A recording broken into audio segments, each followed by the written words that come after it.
It's 7 p.m., March 11th, 2018. 19. Point. Friendly amendment. Yeah, yeah. And I call to order this meeting of the Middlebury Development Review Board.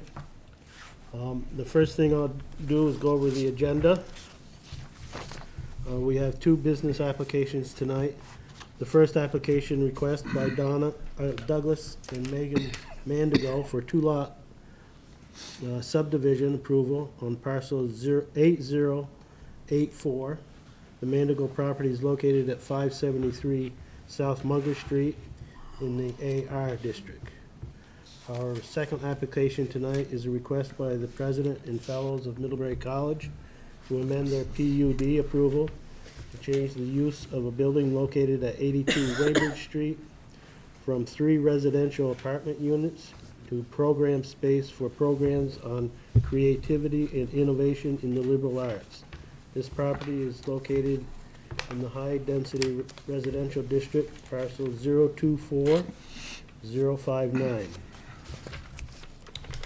Are there any questions from the public or comments on any item not on the agenda tonight? Hearing none. Is there a motion to approve the minutes of February 25th? So moved. I'll second. Moved and second. Discussion on the motion. Changes, comments? Hearing none. All in favor of the motion, say aye. Aye. Opposed? Motion's carried.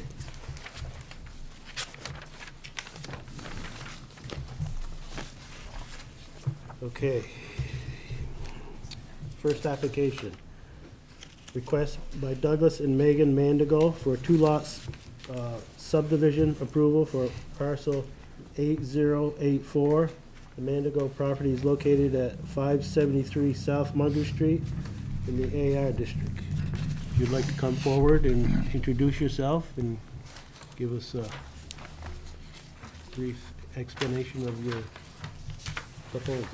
Thank you so much for your time tonight. I'm Megan Mandigo, and my husband and I own approximately 8.84 acres on South Munger Street. Our address is 573. We purchased the property in 2016, and right after we did, a friend started inquiring about whether we'd be willing to subdivide, which kind of led us through the process into this meeting tonight. Since then, we have worked with Jen and Dave. Thank you very much for your time. And we've recruited Steve Ravel of Lincoln Applied Geology to look at the property to help us to figure out, first of all, if subdividing the property would even work within the regulations of the Middlebury, and also to see whether we would have the right soils and such for an on-site septic system and well.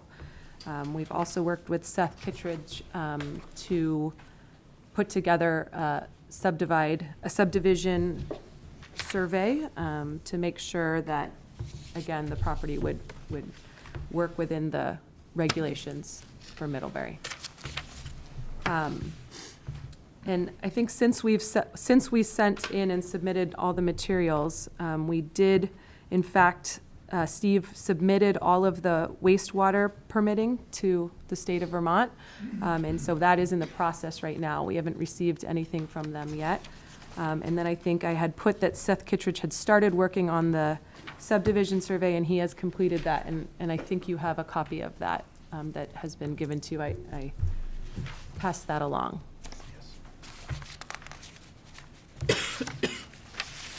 Okay, thank you. I forgot to do something. Is the oath.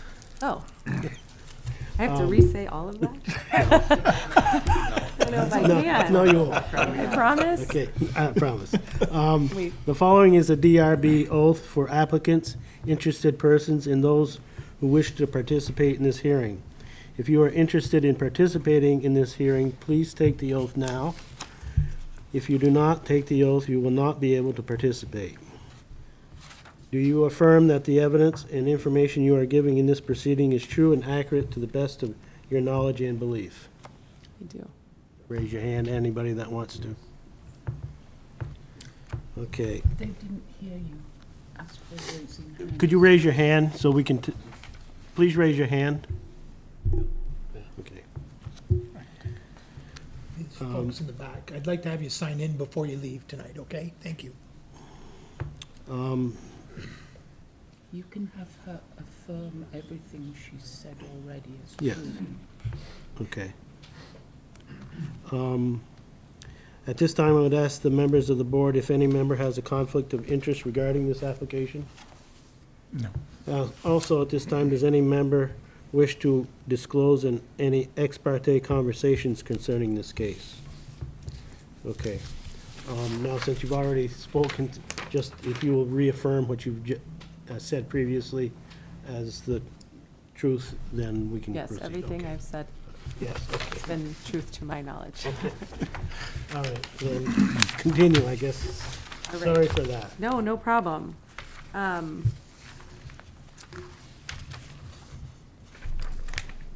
not sure what else you want me to continue with, actually.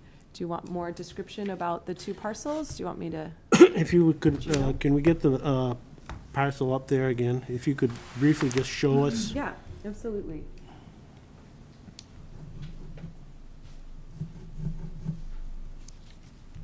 So currently, this outlying boundary right here continues a little off-screen and comes back around. This is the boundary of our property. It's about 8.84 acres.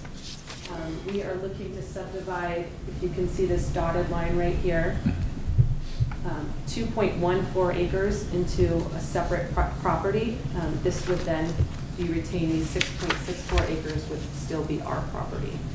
Our house is currently right here, and our garage is right here, and our current septic system is right in this area. Our septic disposal area is right here.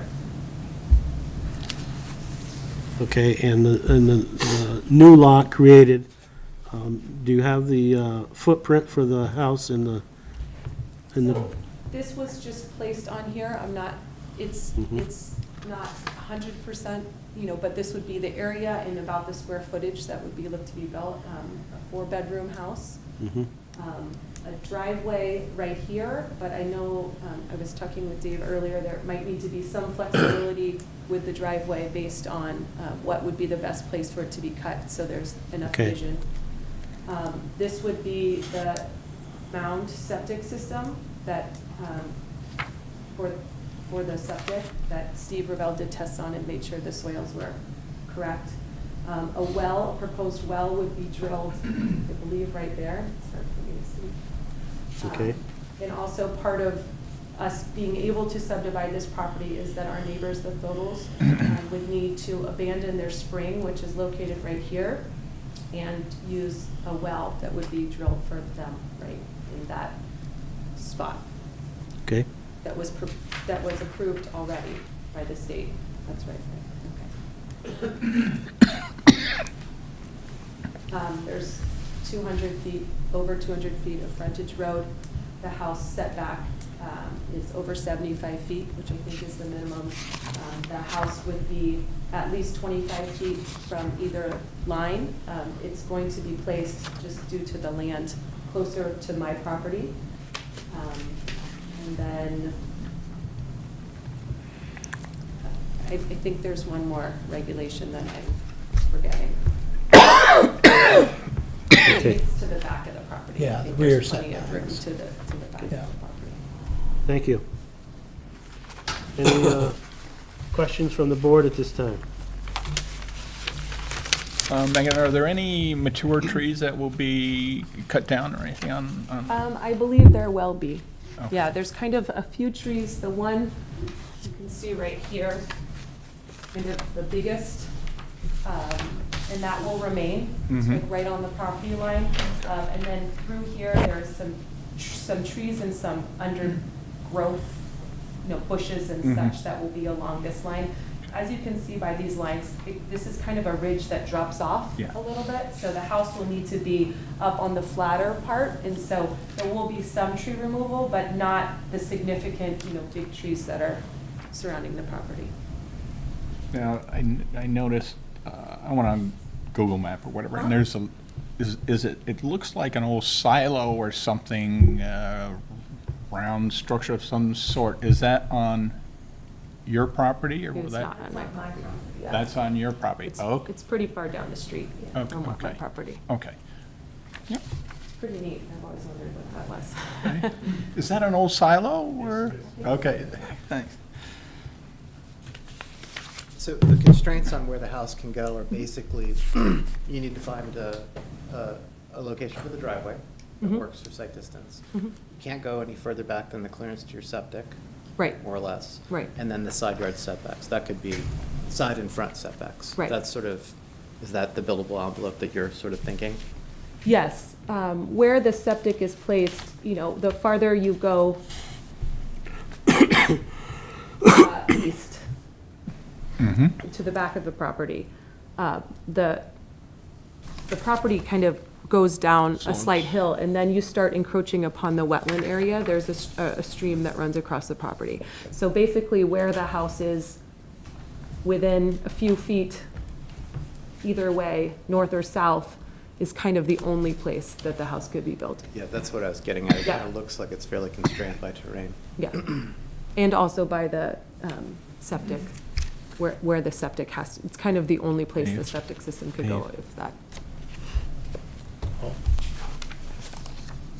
Hey, Other questions?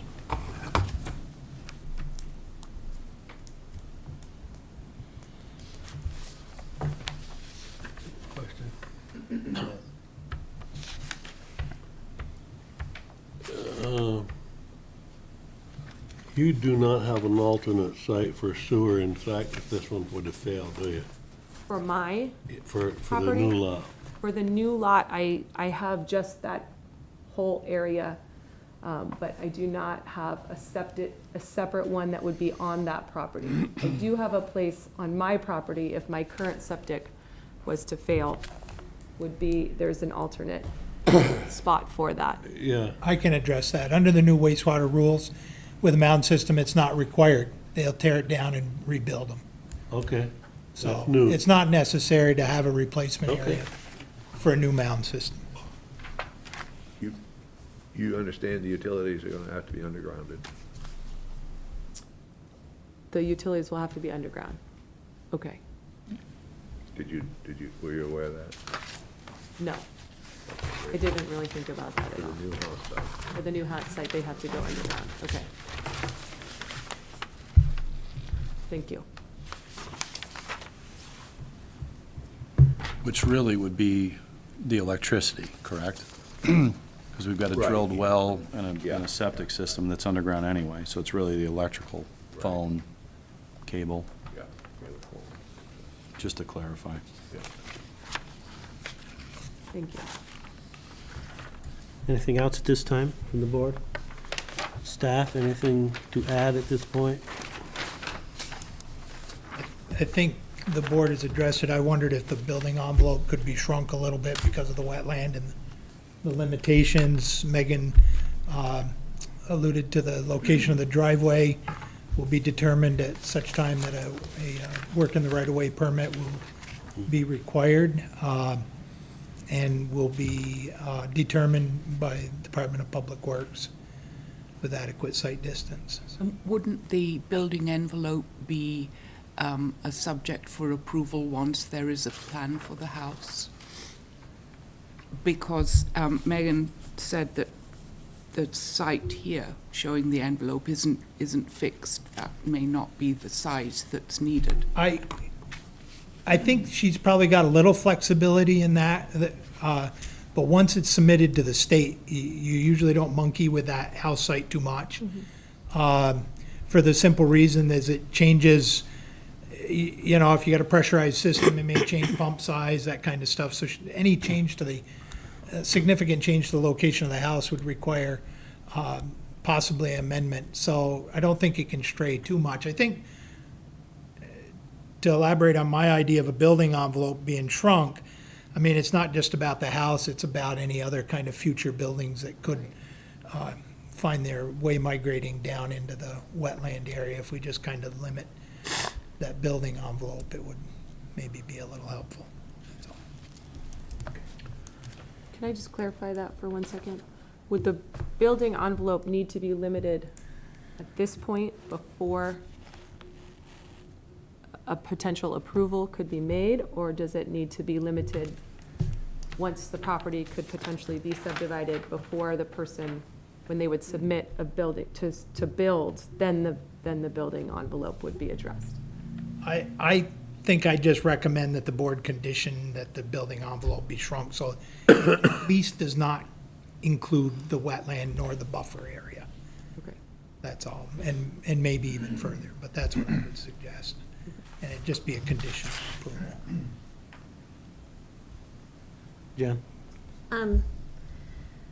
So overall, it's kind of rare to have, it seems like in the ag rural district, which has its own character that's supposed to be like spread out and rural. Usually we have houses built one at a time on kind of larger lots. And, this is like a little over 8 acres, and our regulations do allow you to have 2 small lots that you can create out of that little 8-acre lot. But it would be nice to avoid, the appearance of, I don't want to say sprawl, but like a denser development pattern that you might see in some of the other districts, like the HDR, and so there are different things that create that effect.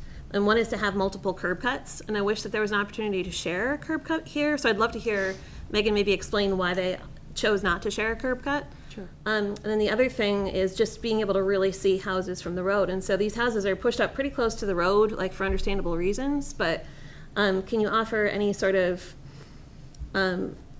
picture of what sort of like shrubs or vegetative buffer will be left between the house and the road? Because people walk down this road and it's kind of like a country road and it's got like a rural feel to it. And there's a big difference between a house that's tucked behind a couple trees and then like a ranch that's like right there and it's like all the trikes in the driveway like blam in your face from the road. So I just wondered if I could ask her to explain those 2 things.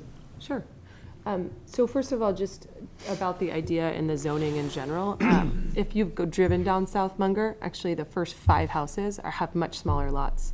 They were subdivided a long time ago, and so they are very close next to each other. 4 houses, maybe 5, in terms of having much smaller lots residing right next to each other. So I think in this case, it wouldn't look that unnatural. They also have mature landscaping and they also have a deeper setback. So I have been down South Munger Street. Yeah. I'm just saying in terms of proximity. Right, so of I just the want you to houses. respond to the things I was asking. 1, the vegetative buffer between the house and the road, and then 2, why you weren't able to use a shared driveway. Sure. So can I stand up? Sure. So where our driveway is right now, we come in here and it ends right in our garage. In terms of trying to make another driveway to share, this is our septic location right here for our house. This is where our septic resides. So trying to get the driveway to come down and go over our septic or go around, this topography wouldn't allow for a driveway to come in at that point. So that would be probably what I would consider the restraints of the shared driveway.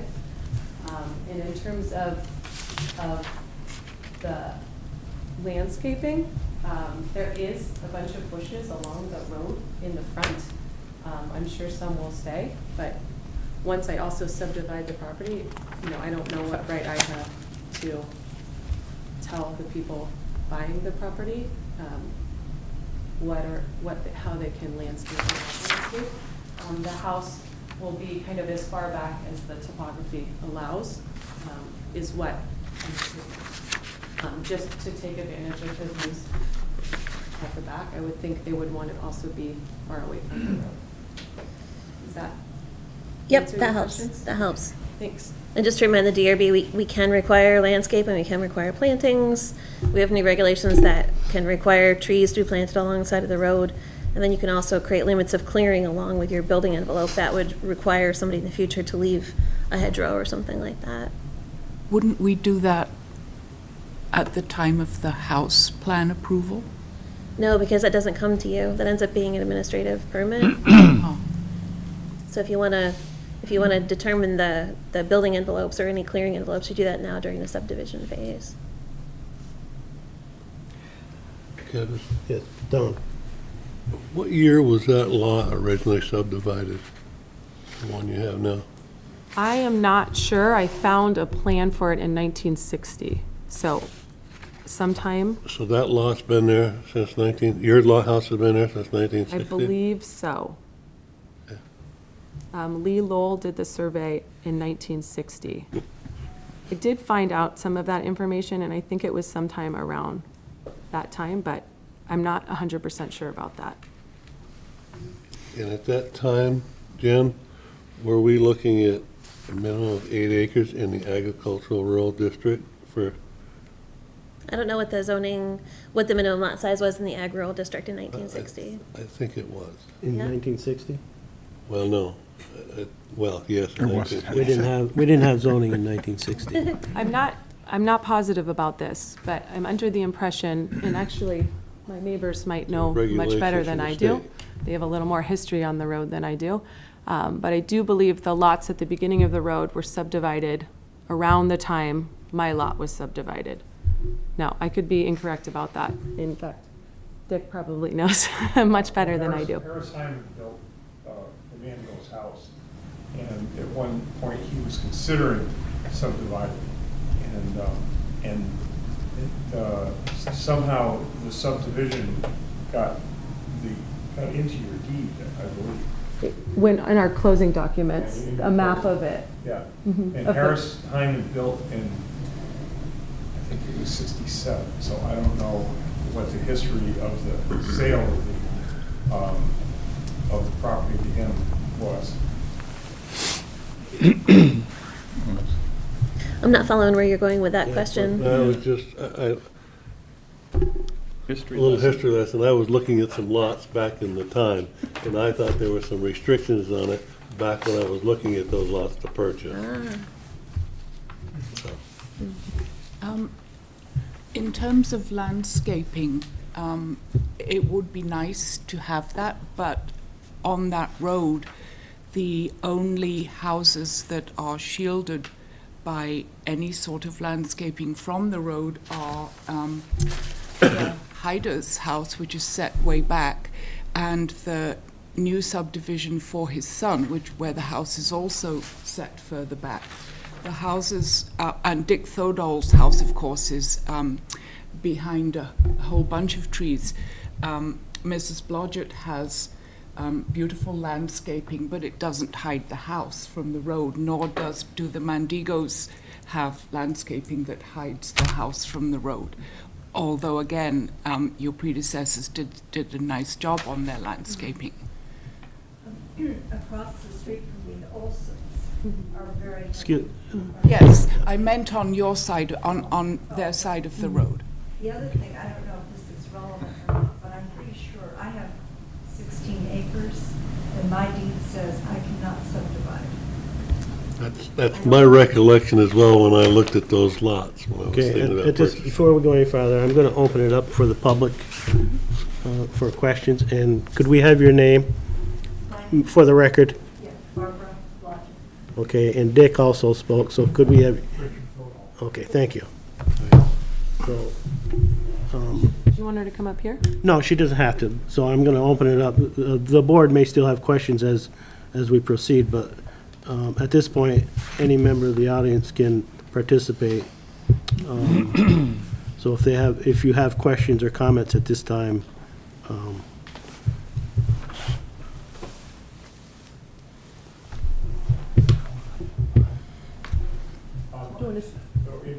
Just to bring a little context to the subdivision, my family owned Barbara's house back until 1965. And at that time, when they moved, this was the same time I went to college, 65, they subdivided that property. And so Sally and I now have 35 acres that goes back into the swamp. And our house is down at the southwest corner of the lot. But Barbara's house and a certain chunk of that meadow were subdivided in 1965. okay. Anything else from the public at this time?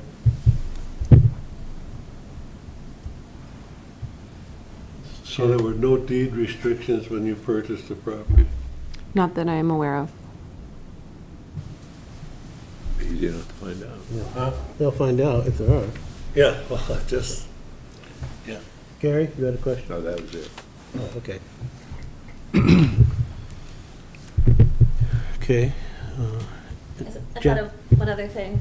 I'm just kind of trying to be a good planner over here and just trying to kind of, trying to hit the points that you think of when you're doing a rural subdivision versus when you're doing a subdivision in a more dense area, right? So that's why I'm kind of like asking about how many curb cuts we have spaced through the area. And that's why I'm kind of asking about if there's any vegetation in front of the houses. And then, you know, another question you want to ask is, you know, natural resources. So Dave was smart to ask about the building envelope and maybe pulling that in out of the wetland buffer.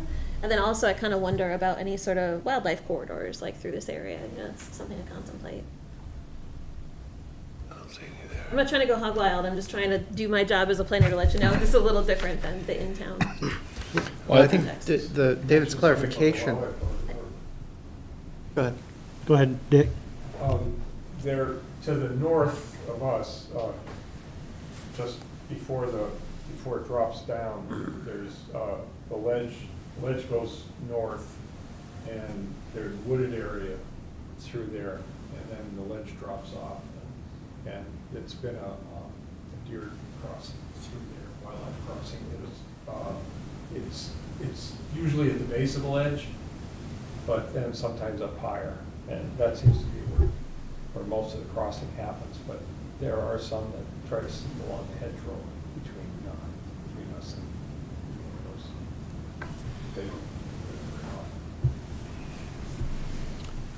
I had a question. I don't know if it's for applicant or for staff, but I heard about wetlands. Is there a special flood hazard in that area, or is that just around the river? I was not able to identify any special flood hazard area. So I think your point is actually, that it really is about outbuilding, right? Because there couldn't by the ordinance be a primary home encroaching on a wetland buffer, right? Yeah. So your point is, yeah, somebody puts a shed or a guest house, or not a guest house even, a shed, an Accessory structure. art studio, whatever. Just to make people aware that there's an envelope that they have to restrict their structures to. So I think that is a relevant, I mean, that might be a relevant concern for future secondary structures. And I think as the land, the topography, and then where the septic has to run, there's actually not a place that you could build a secondary building that would fall within the regulations, especially in terms of the buffer zone from the wetlands.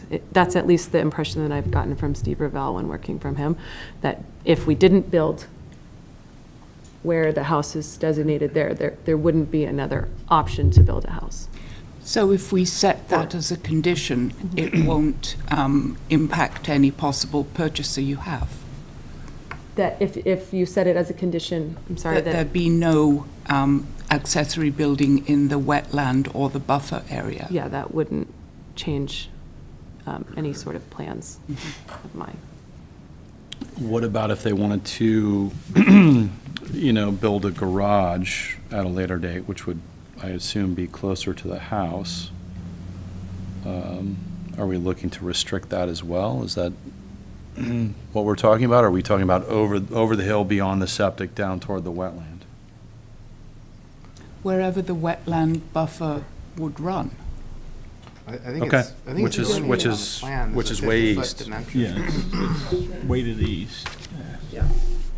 You can see where the stream goes. Mm-hmm.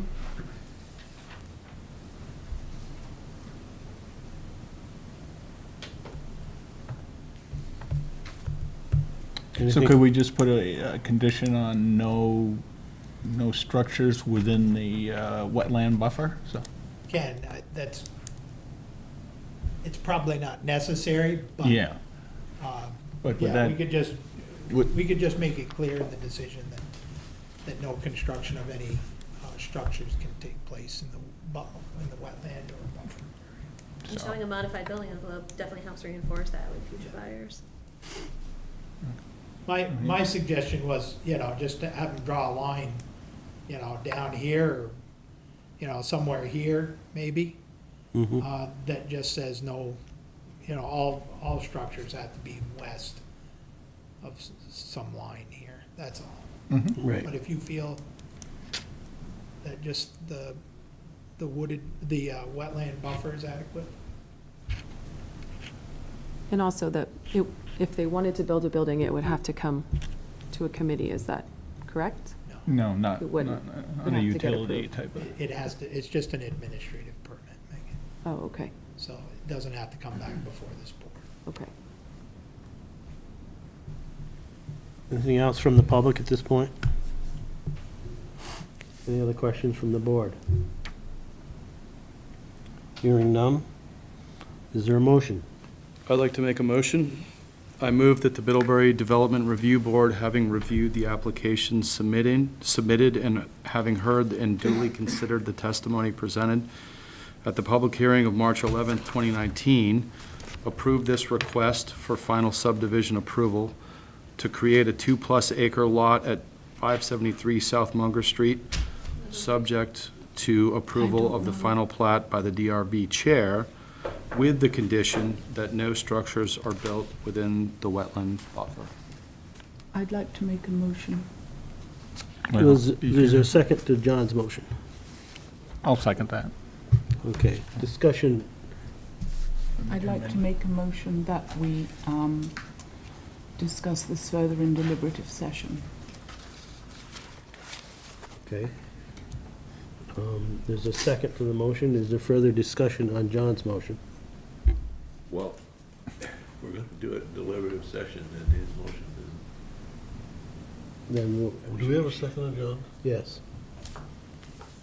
Well, I don't know if we are. We have to vote, we have to make a decision on John's motion first. Right. Is the pleasure of the board to go into executive, or not executive, deliberative session? But we have to vote that down first. Yeah, I know, I'm just, well, yes, we do, but, Technically, yes. Well, Ann, would you like to explain the kind of topics that we might need to cover in deliberative session? Is it to refine our motion? I or don't to- think it would take very long, but I think we ought to just make sure we have all the conditions ready to set, so that staff understands what it is we want in terms of landscaping, if any, the building envelope, the driveway, the distances on the curb cuts from neighboring driveways and so on. That would be helpful, thanks. okay? Anything else on John's motion at this time? All in favor of the motion, say aye. I think we should suspend John's motion Yeah, until he should withdraw it. Do you want to do that? after I the don't wanna deliberative withdraw it. session motion. I made a No. motion, it was seconded, I Yeah. want to rule on You it. just voted on it, and Huh? you just asked for a vote on the Yes. motion. So, And what was the vote? I don't know, I'm waiting for the vote. What is the, all in favor of the motion, say aye. Aye. Aye. Opposed? I'm not voting. Show of hands, yeah. What do you want, no? Yeah. I'm looking for no votes right now. No, Okay. no. No. Okay, the motion has failed. Is there another motion? I move that we discuss this matter further in deliberative session, and after deliberative session, we raise the failed motion once again.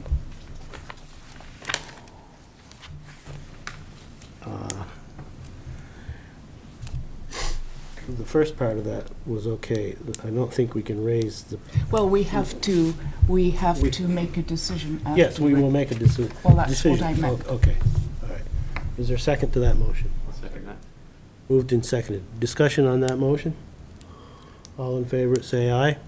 Aye. Opposed? No. 2 noes.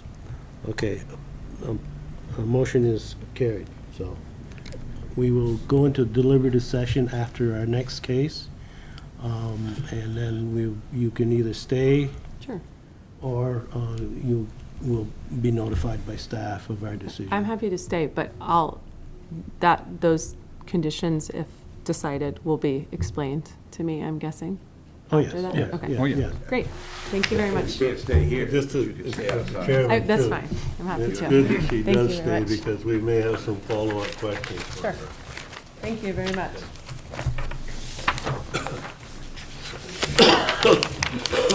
You don't want to close that yet because we have to go to the deliberative session, whatever, yeah.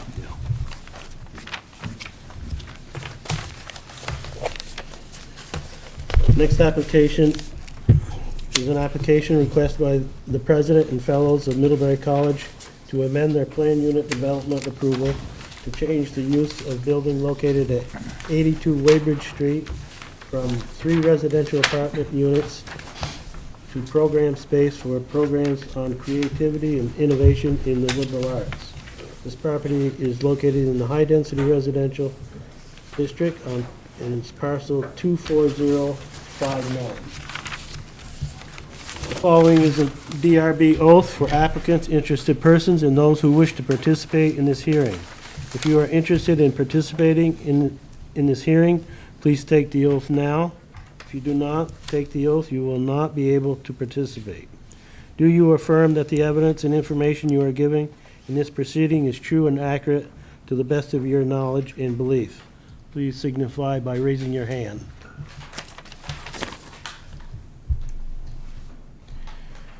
At this time, I would ask the members of the board if any member has a conflict of interest regarding this application. No. At this time, does any member wish to disclose any ex parte conversations concerning this case? Okay. Introduce yourself and, Good evening. My name is Brent Murkowski. I'm with Otter Creek Engineering. I'm here on behalf of President and Fellows of Middlebury College, is the applicant for this project. With me is Matthew Curran with the college. Matthew will be speaking more towards the use that's happening inside the building and what the programmatic changes are happening inside and any sort of retrofit rehabbing that's going to be occurring or anticipated to be occurring. Otter Creek Engineering helped in preparation of this application packet. It's located in the high-density residential area. In terms of what's occurring, I think I'm going to defer to Matthew just to talk about the uses because I think they're pertinent in respect to water, wastewater flows, parking, and circulation, those type of things. So, Matthew, you might speak.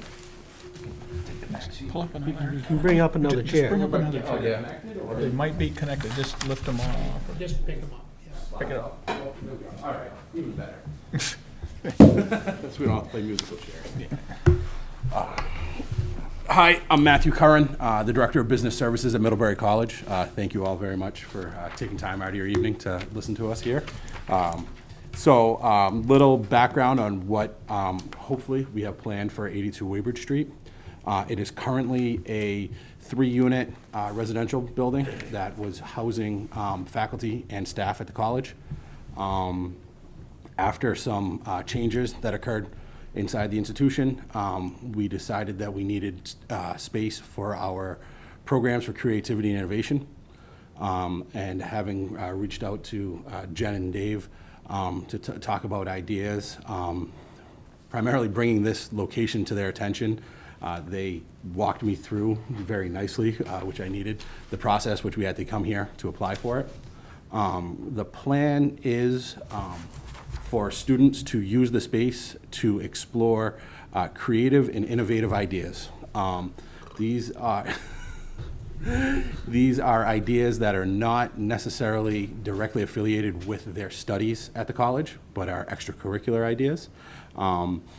Such ideas as small businesses where they are manufacturing, not even manufacturing, purchasing and selling hats and different items like that to benefit certain other nonprofits. They also grow ideas there. One of the programs that's occurring that was occurring in the space before was a company called Sharedware, where students would recycle their evening gown dresses and then basically rent them out to other students while there were other activities on campus. I'm trying to think of another one of the programs in there. It's really just to help students foster ideas and have a space to do so outside of classrooms and or their dorm rooms. So I'm happy to answer any questions, as I'm sure there will be many, about what the intended use is. Okay, just for clarification, the use will be the generation of ideas, but will it also be the practical of selling something? Or is there a retail function to There's this? no, great Or- question, I'm sorry to cut you off. There is no retail function where people will be coming in and purchasing items. They may ship items out of there, or not even out of there. They may package the items in there and then bring them to our mailing center and mail them out from our mailing center. But there will be no retail foot traffic going in and out of the building. Okay. Donald? I'm just curious about this tax exempt status when it goes from a residential housing to educational. Does that mean it comes off the tax roll? That is a great question. I do not know the answer to that. Nor do I. Dave, do you have an opinion on that? Because I would be very disappointed if we lost the revenue from the residential to being educational, so I would have some concern with that. Yeah, Ann, go ahead. Is the property currently being used for residential purposes? It is not, so it's currently vacant. How long has it been vacant? Just about 7 months now. And what happened to the residents who were there? They found other housing owned by Middlebury College. The housing that was in there was rather tight for anybody to actually live in. So as often happens at the college, every year there's kind of a turnover of available property, and people will put their hat in the ring to move into a different location, possibly more desirable than the one they're in. Was the college able to house everyone who wanted housing? Yes. So you had 4 extra empty residences while this house was occupied? The three. Well, so there was. Sorry, 3. There was 3 in there, and to be honest, there was only been, so there were people that were in there that actually bought a house in Cornwall. They moved out in August, and then there was another individual who was in there and wanted to move. He was on the 2nd floor and wanted to move to another location that we had opened. So then that's how we ended up with the 3 vacant buildings. The 3rd floor had been vacant for quite some time. 1st floor was vacant for about 7 months now, and then the other one was just about 6 months. But it wasn't a tax exempt building. Excuse me? It was not a tax exempt building. I do not believe it was tax exempt. Okay, will there be any sort of manufacturing of anything? There may be, so manufacturing, there may be some building of things going on, but no mass manufacturing or no power tools or anything of those lines, but more of, honestly, paper and glue type model building or different ideas like that. According to the notes staff prepared, the college had said that the student use will be monitored. How will that occur? Well, that'll be monitored, so monitored by staff that oversee this program. So there won't be anyone there while the students are doing whatever they're doing? No, the students will be there on their own. There is a board, a student-run board that oversees this organization, and they'll continue to oversee that. In addition, public safety will monitor. I know one of the concerns that I heard was the 10 o'clock curfew and possibly loud noises after 10 o'clock. Public safety will monitor that to make sure that that does not, that they do not exceed that limit.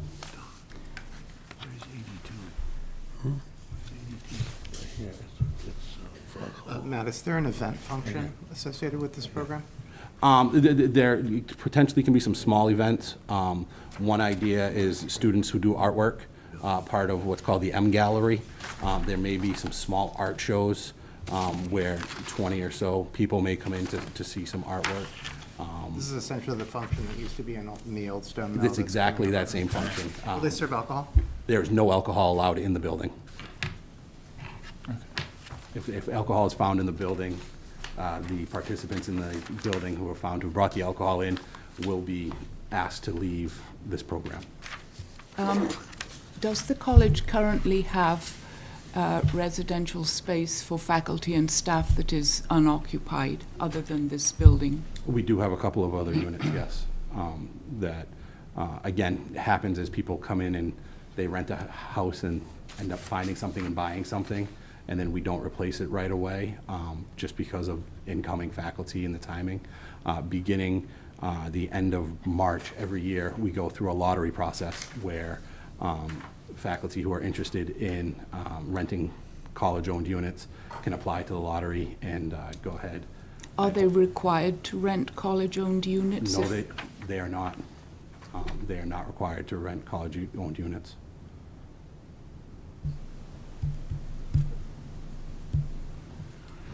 Matt, the garage behind this particular building, that's not going to come into use with this? Not at all. So all the use of this building is going to be inside. Inside the contained building. inside. Outside is, those barns are just storage.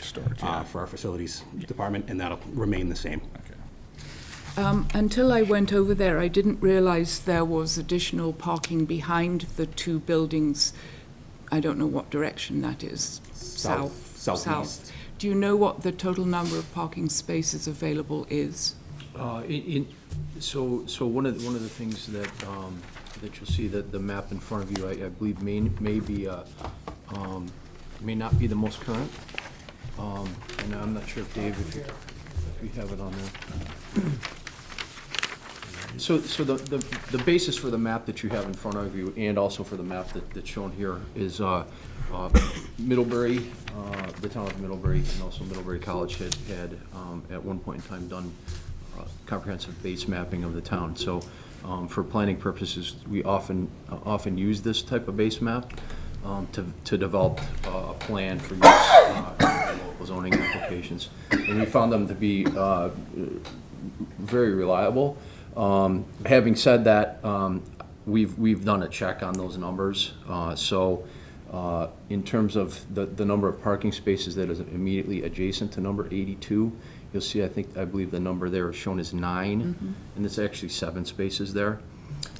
And then you alluded to the parking that's to the, I guess, to the front's a steep slope by the it's more closer to the river, and that is actually closer to 15 spaces, and I believe it says 13 that are drawn on that plan. Again, it's a gravel parking lot, so it's somewhat difficult to quantify. Using the base mapping that we had available, generally what we did is just divided by 9. That's the standard width for the parking in town, and that's how we came up with the numbers that are shown there.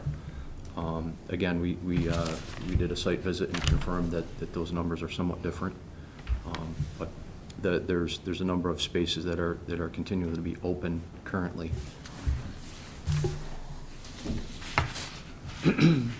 Excuse my ignorance, does the college own the property across Mill Street, so the next property down? We do I know not. you own the one towards. We own, Southwest, what's called Homestead there, coming south on Weber Street, but going north on the other side of Mill Street. The college does not own that. That's St. Mary's Convent. No, but that's across the street. Across the street. St. Mary's is across the street. I think Randy Bryce. Next one down. Yeah. And then, right, the daycare is after that, right? Correct. Yeah, so I believe there's 2 there, and then the daycare. Right. 3. Is there three? There's a You're right, small there one is, that there's sits three. back. Yeah, it used to be facilities. But that little white, Waltland Mears. that little yellow and white house across Mill Street, that is a privately owned resident.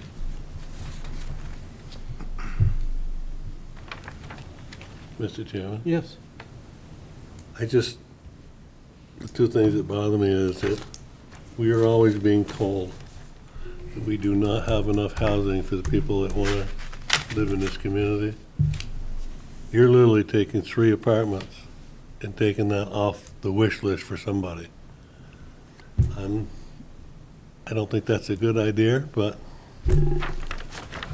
college knows best what they want to do with their property, but if you had 3 places where you were going to replace them with something, I'd be all for it, but, and I'm concerned about the tax exempt status. And I definitely understand that, and I'll look into that to make sure that that's not it. As for replacing the units, certainly a legitimate concern. One of the things that is of note is that we've always had a difficult time actually putting people into this unit to begin with. As I said, the 3rd floor has been vacant for some time. The 2nd floor, a lot of turnover in there. And the 1st floor is a rather good apartment that people do stay in, we're staying in. So I understand that. Was this being rented to the general public or just the college? No, we only rent residential to faculty and staff of the college. Since you don't require faculty and staff who want to rent rather than own property to rent college property, they are potentially impacting the private market anyway, right? Correct. So we do not require people to rent from us. In fact, when faculty, and that's what primarily most of our housing is for faculty that move here, they cannot rent from us for more than 6 years. There's a part of the agreement is that they can rent from us for 6 years, and then after that, they have to find their own housing. And the reason being is that we don't want to have people rent from us from 30 years and stay on, and to also hopefully help the economy by purchasing houses around the area, which I can see being difficult given the current housing stock in the area. Matt, is the building going to be completely transformed to where it couldn't be 3 individual apartments anymore? No, it is not. The interior plans, per the fire marshal's review, were simply to remove the doors going into the 1st and 2nd floor apartments, the exterior, from the hallways inside. Yep. For fire code. Those are really the only interior items. In order for us to get access to the 3rd floor, so we currently, per the fire marshal, can't use the 3rd floor because of egress. To get that solved, we would need to put in a sprinkler system, which would certainly stay if we decided to turn it back into residential, or add in another means of egress for each floor on the exterior. So that would probably be the only item that would get done to the building. And we're still looking into what's the best option for that, whether it's to add on stairs coming from the 3rd and 2nd floor or to put a sprinkler system in there if we are so approved.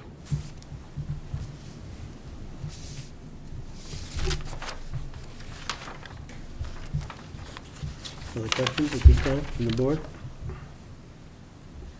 Staff, any? Go ahead, Donnie. Would this board's opinion be different if this became a tax exempt status? Well, I think we should discuss that, I guess. I don't know. We'll have to discuss It does me, so I. Well, no, we'll have to Yeah. Well, I can't imagine it wouldn't enter because I think fiscal impact is on the conditional use. I'm guessing, I don't have it in front of me, but I'm thinking that fiscal impact probably is on the conditional use list, right? The use now, Because this is a conditional use, right? what they're asking for. Yeah, that's right. There's It's a municipal- change of use. What's that? There's municipal impact. Anything else from staff at this point? We saw the fire chief, and he said that you couldn't use the barn for anything other than storage. Does that sound familiar and Yes. sound okay? Yeah, that's exactly it. Might want to add a condition on that. Yeah, that's fine. That'll remain the storage that's in there now. Sounds No good. additional. Thank you. Will you have to get a public use permit from the state of Vermont for the change in use? Public buildings permit? That's from the fire marshal, so yeah, I would say yes. Okay. I think it falls under the educational thing. So we had the fire marshal come through and do a inspection. There were some minor electrical, I don't want to say concerns, but items in the basement that he wanted us to fix that have been fixed. And then, like I said, the doors going into each apartment being removed. And stairs outside. Oh, and thank you, I appreciate that. One thing he did mention was no cooking in the space until a suppression system was put in there. So we've removed all the appliances that were in there to eliminate the possibility of cooking. Okay, anything more from the board at this point? Okay, I'll open it up to the public. Are there any comments from the public or questions? Yes, if you'd give us your name. Yeah, I'm Paula Gornacha. I live actually at 13 Mill Street, which is adjacent from the barn. Do you want me to click? It's right off the down. Okay. This is the yellow house. You need to use the pointer. I mean, you're You're in the way. You're in the way. Sorry. You live on the right here. And my only concern about this is noise. We have, the neighborhood, people in the neighborhood have spent a lot of time over the last few years getting the noise level down on Weybridge Street. We've worked with the police department, we've worked with the college, the dean of students, we've worked with the landlords, and we've got a pretty good lid on it. It's a constant monitoring process. It sometimes involves me calling the police at 1 o'clock in the morning or going out and talking to people. It's not too bad right now, and I wouldn't want that to change. That building has never been a problem, probably because older faculty and staff have been there. And I wonder about the hours of operation, because, you know, when people leave, it's the coming and going from buildings that creates a tremendous amount of noise. So if they're there till 11 or 12 or 1 o'clock at night working on a project, it can have an impact. Thank you. That's my only concern. Yes, and I'm Sam Warnacha, and I would just add to what Paula said, that the noise is generally generated by alcohol. And also the resistance to recognizing that as a global problem. But the positive side of that is that there's been a great deal of community interaction with the college, landlords, as I said, the police. We know the police department really well, and that's actually good. I would also like to say, for those who, I always have said, I grew up in this town. My father taught at the college, and I taught at the college. I went to the college for a little while, and so I have a long history here. Maybe the longest, maybe not. But the college, the town and gown thing has changed over the years, but there always are people who feel resentful toward the college for many reasons. My particular reason is that most of the students drive SUVs, and this college is known really well for its environmental stance internationally. So, that's a little disconnect that I would like to work on. But the college has been historically and is now quite generous with the town. So they might even be willing to keep it on the on the tax rolls for this change, I don't know. But not a bad idea. No, that's an interesting idea. Thank you. Thank you. Could you address? Yeah, certainly. So, Time. thank you both very much. I appreciate that, and fully aware of the concern around the noise. And that's one thing I want to, drill home is the fact that there will be no alcohol in the building whatsoever. And if there is ever found to be alcohol in the building, we will go ahead and shut it down right away. The other concern that you had mentioned that I think is valid is the coming and going of students as they keep different hours than the rest of us and are working later into the evenings. My hope there is that there's only one exit out of the building, out of the front of the building, and go that way. And we'll be walking in most instances. That's one reason why we liked this location, is that it was certainly walkable from all of our student housing areas. Could I say one more thing quickly? Sure. Yes.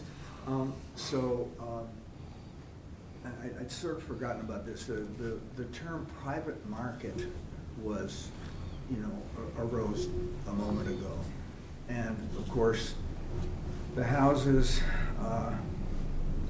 the yellow house right in front of us, the two houses beyond that, and then the yellow house across the street, which of course burned down a few years ago. Those three, and then a few on Shannon and Short Shannon also, are privately owned and rented to college, mostly seniors, I think, and there's a lottery system for them to get in there. And some of those houses, frankly, are known as party houses, and they are. And I don't know to what extent the town feels, that you feel as though you might have a positive impact on the landlords in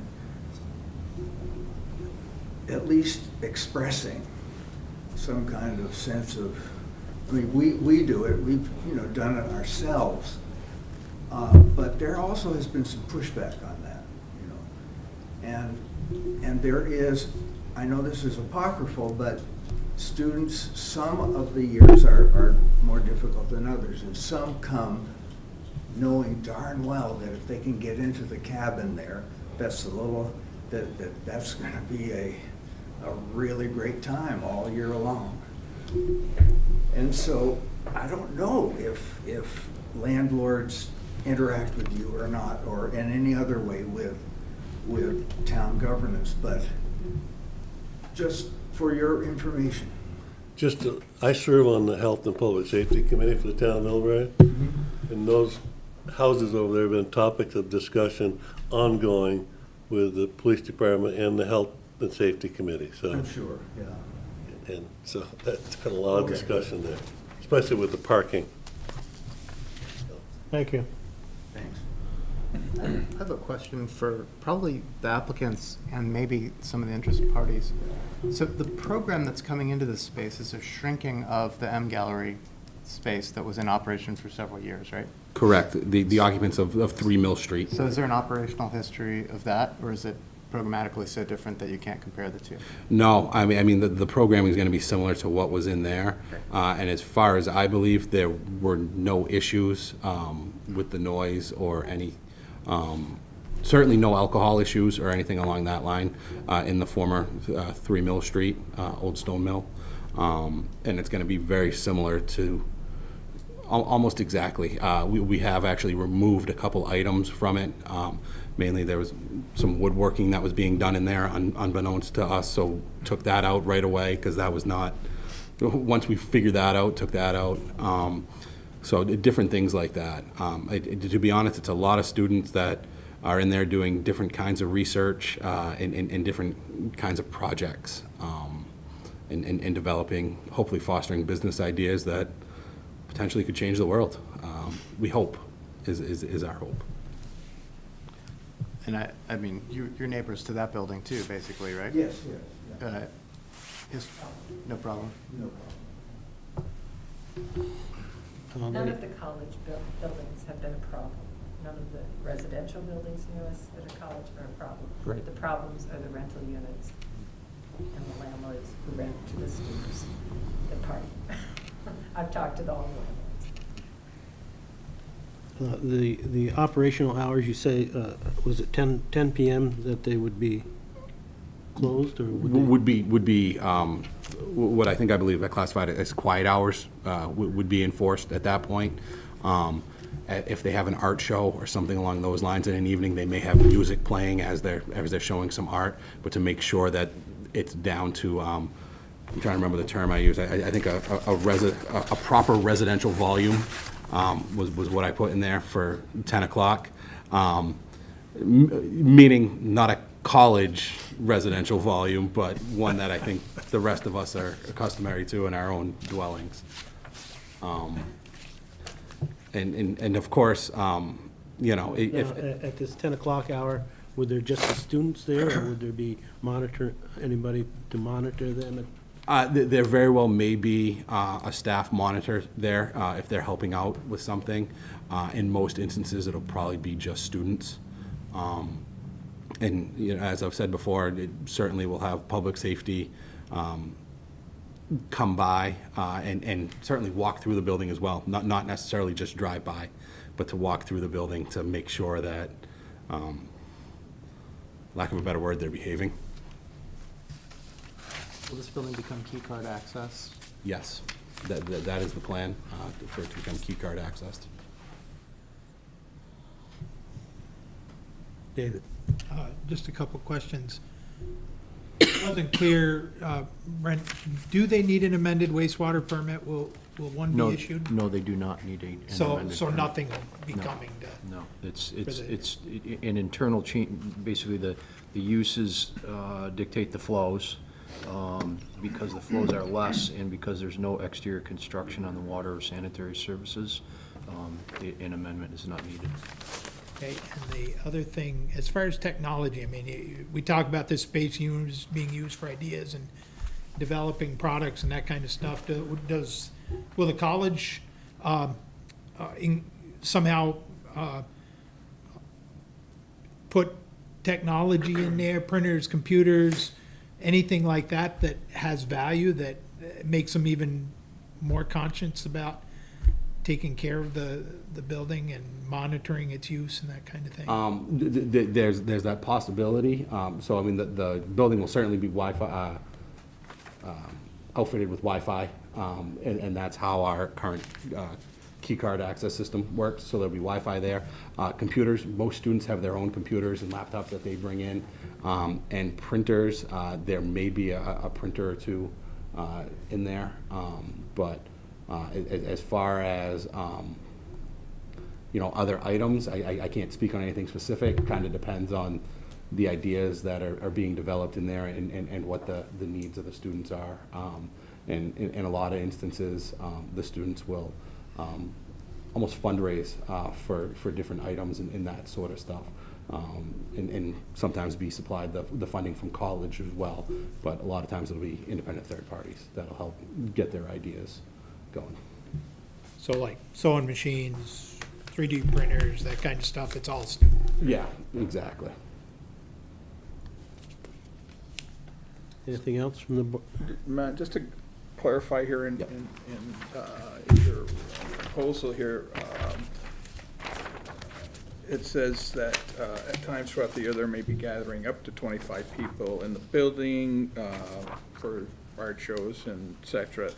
And this is not to exceed 4 times in an academic year and will not last longer than 10 p.m. So that's your testimony, is that you're going to stay within those, Yes. the proposed parameters here? What I've outlined in there, yes. So 25 people, no more than 4 times a year, not to be later than 10 p.m. Okay. On those evenings. Thank you. And every evening, excuse me. Okay. So, yes. If you're having an art show, how can you limit to 25? I'm going off of history.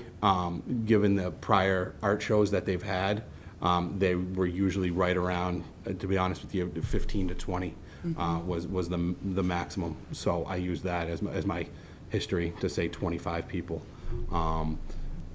To say that there may be 30 in there at an art show, I guess I I can work with them to make sure that we limit it at 25 at any given time. I realize that the fire department doesn't certify the number of people one can invite to one's home, but I'm wondering, is there a public occupancy maximum for this type of operation? The state would. State will post David that. Mott does that.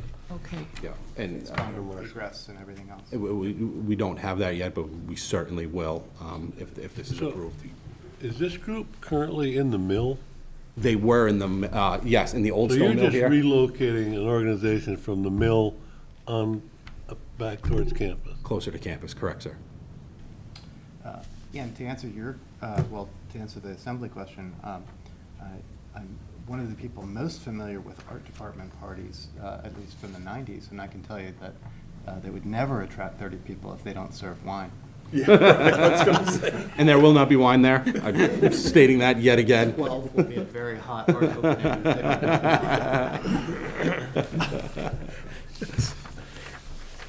Anything else from the board? Staff? Okay, is there a motion? I move that we close the public hearing and consider this in deliberative session with the other item. Is there a second to the motion? Second. Moved and seconded. Discussion on the motion. This is, what's the motion again, David? That we close the public hearing and move to deliberative sessions to discuss both items. Both items, okay. Anything I'll else? second that, if you're looking for a second. No, we're not. We're looking for discussion on the motion. Okay. I just would like, just before they leave, or just for resource, I'm still hung up on this tax thing. Okay, that's, And I'm hoping that our good neighbors over here would like the college to be good neighbors and keep property like that on the tax roll. I will do everything in my power to make sure that I know the that's- college is very generous to the town of Middlebury, but I think we have a responsibility to protect the property, and so. And I think that's a fair responsibility, so, sorry. any other comment on the motion? All in favor of the motion, say aye. Aye. Opposed? Motion's carried. Thank you. Thank you. Thank you all. David, Yes, sir. you wouldn't go to an art show unless they had wine? Oh, I was the one putting on the art shows. Nobody would come unless you served wine.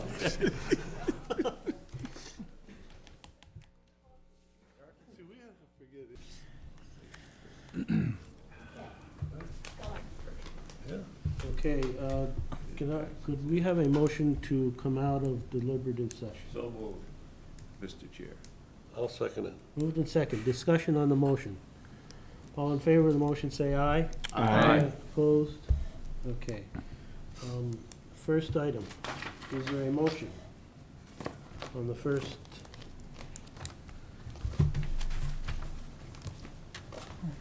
That's the first. Application, Douglas and Megan Mandigo.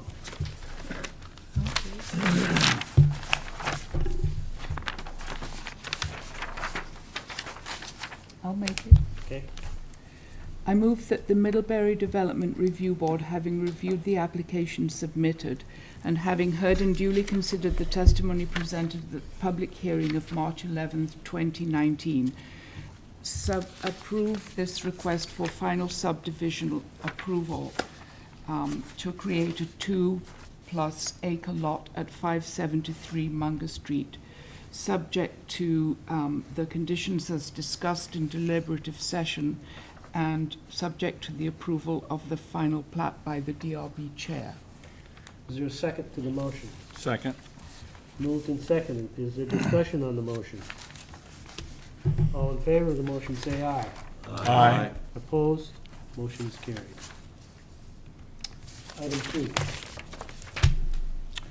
I move that the Middlebury Development Review Board, having reviewed the application submitted and having heard and duly considered the testimony presented at the public hearing of March 11, 2019, approve this request to amend Middlebury College's PUD allowing 82 Waybridge Street building to be used for the college's program on creativity and innovation in liberal arts on parcel 24059 with conditions as discussed in deliberative session. Is there a second to the motion? Second. Moved in second. Discussion on the motion. All in, Donald? Could we tell, can we just have an overview of the conditions that you've laid? For the college right Yeah. now, there were basically two, where'd I put them down here? Help me out, folks. So there was tax status implications, whether it can be, and the 10 PM curfew. In the barn. Oh, and the barn, okay. And the barn, yeah. Okay. Anything else on the motion? Nope. All in favor of the motion, say aye. Aye. Opposed?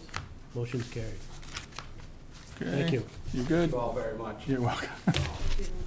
Thank you for waiting. Just so I'm clear, the issues are the taxes, make sure that it stays on the tax roll for 82 waivers, and 10 o'clock curfew. 10 o'clock And curfew, then the barn quiet only time, used and for only storage of, all very, not very student, agreeable. not student storage, but Current facilities. You mean bodies? And all the other things that they undertook during testimony. Oh, Right, any of the everything findings- any of the else that findings that we become- talked about, correct. And I would just add that part of the discussion on the tax roll, and there's specific statutes that refer to your status. Yeah. And so it may be a moot point, but we wanted to make sure that that's. what You was want to concerned. close the Well, before, Mandigo hearing because you did. before I do that, I want just, are you prepared to give Megan a summary of the I conditions? can on Megan's. The building envelope needs to be shrunk so that it only includes, it doesn't include the wetlands and the buffer. Okay, so that building envelope will have to be Can I shrunk. get some like dimensions or something so I It'll, specifically? yeah, I can go over it with you. Thank you. The driveway, they wanted approved and located on the final plat. So you're gonna need to get the driveway permit. And then for the building permit, when whoever buys it, they want the folks to submit a landscape plan just with the building permit.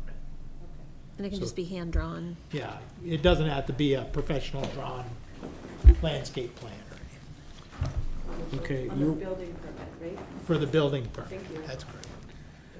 you want a motion to close both hearings? Well, the college hearing was closed. Okay, It's, the Mandigo hearing didn't get closed, okay. and then We close the Mandigo here. Is there a second? Second. Second, any discussion on the motion? All in favor of the motion, say aye. Aye. Opposed? Hearing is closed. Thank you. Good to go. And we're done with the color, so that's, Yeah, we're all done. Thank you all very much. Okay, Matt. Thank you for sticking around. Thanks, Matt. so there'll be a written decision within a period of time, and And we still have a 30-day appeal. once we issue the written decision, Yep. the 30-day appeal period 30 starts ticking. Okay, great. All right. Thank you again. Thank You're you all. welcome. Good luck. Other business? I wanted to bring up, where are we at with the motel south of town that came in front of us a while back and the structure still being there? We probably Yeah, should so ask he has until, Curran. I don't know, Sam had, in the order that you produced, he had until March, is it March Boy, 15? 15? How would I say Okay, it's this 15? week. Can everything be the the 15th? attorney? I feel like March 15th is a big day for us. Yeah, he has until March 15th to give us a plan. Okay. And so we sent a little reminder letter, like, hey, dude, Yep, we're getting there. And he came in and visited with us in person. okay. And Dave really did a great job of talking him through what asbestos is, and like, here's a list of asbestos contractors, and here's how you get it tested and, removed. So we're expecting him to visit us again and then give us a revised timeline.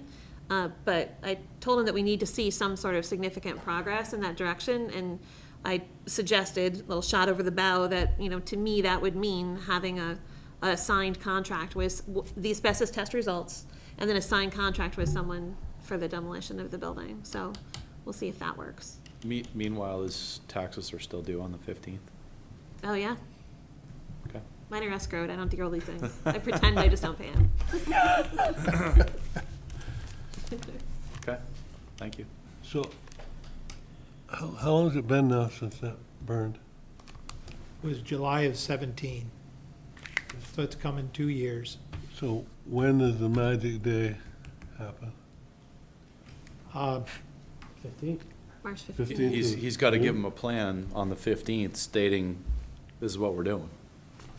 I think he'll need an extension of some sort, but we want to see that he's done something on his end Right. as well. Got to show some progress, because otherwise it's just going to keep rolling down the road. Right. Yeah. I thought it was sooner than the 15th, that's why I asked the question. It was 3 months. We gave him 90 days. 90 days, I think, was the, That's where it came up. yeah. Anything Uh, else? The board does not have a meeting on the 25th. Fifth, good, I won't be here anyway. You do have at least 2 applications in front of you on, what is it, the 9th? The first meeting in April. And they are. One, hopefully, they're still tentative, but one is the old mill. Okay. We've met with them and gone over some stuff with them. And seems like a fun project, neat. And then possibly an appeal of the ZA's decision on something. Anybody was that number won't be, 2? anybody that won't be here on the 9th 9th of April? April? I think it's the 9th. I'm not sure about that, but I think it's, can somebody look that up? I don't have my. Absolutely. Any word on Greg's Market? It's Tony's Moving Market forward. now. Are we? Good. They keep moving forward, so, April 8th. 8th, okay.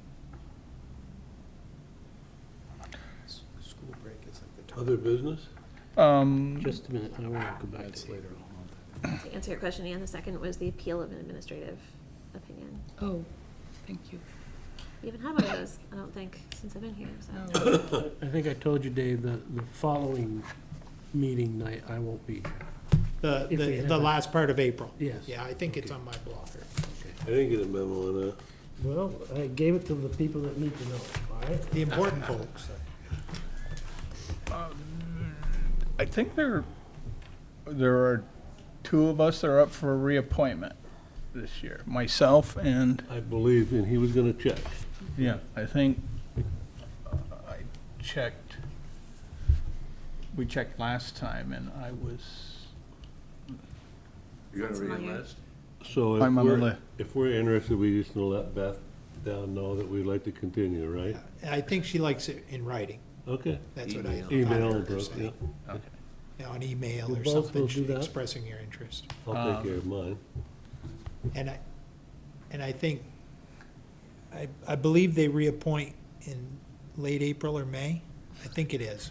I don't know. It's I'm gonna not check right this week. now, you don't have, but I think in the Okay. next couple weeks, you ought to put in your letter of interest once I confirm who it is. Okay. And I will send you an email. So, okay, if you do that, then we'll go from there. Anything else? Any other business? Any other business? I would like to say that I had an opportunity to visit one of our newest merchants in town, or the corporation Tractor Supply. And I don't know if it happens or not, but I think the town of Middlebury, at least the people, the representatives of Middlebury, should write thank you notes to people that come to this community, invest money here, and I think that's a good thing to do. If we don't do it, I think we should start doing it, to let people know that we are somewhat business friendly. Not sure it would be appropriate coming from us. No. Well, someone from the town. Yeah, no, And that's a really, good whether point. it's a select board or just, you know, they made a significant investment in this community and they ought to be thanked for it. Yep. Recognized. Yeah. And we didn't have to fight with them like we did some of the other applicants on Court Street, Well, Route 7 South. oh, Okay, anything else? It's getting to be about time to send Deniker a letter again. His partner's gone. Oh, no kidding. Yep, Who, Mike? yep. See? It's now, You know? he's Should not have on sent the your, letter sooner. I liked Mike. he's history. Huh? Wow. oh, really? And the issue with Deniker is still the cars out front and the use of the hill behind. Yep, The wetland. yep, none of that has changed. With the liability. I'm also unclear on whether the landscaping was ever completed, because we haven't inspected it. And they never gave us any confirmation from PEC that those lights out front are indeed in conformance with our light plan. Because we did our own handheld measurement, and it showed that they were brighter than they were supposed to be, so. I think he's moving. Okay. Anything else? Is there a motion to adjourn the meeting? So moved. Moved and second. Is there a second? Second. Moved and seconded. Discussion on the motion. All in favor of the motion, say aye. Aye. Opposed? Meeting's adjourned. We're all done, Kathy.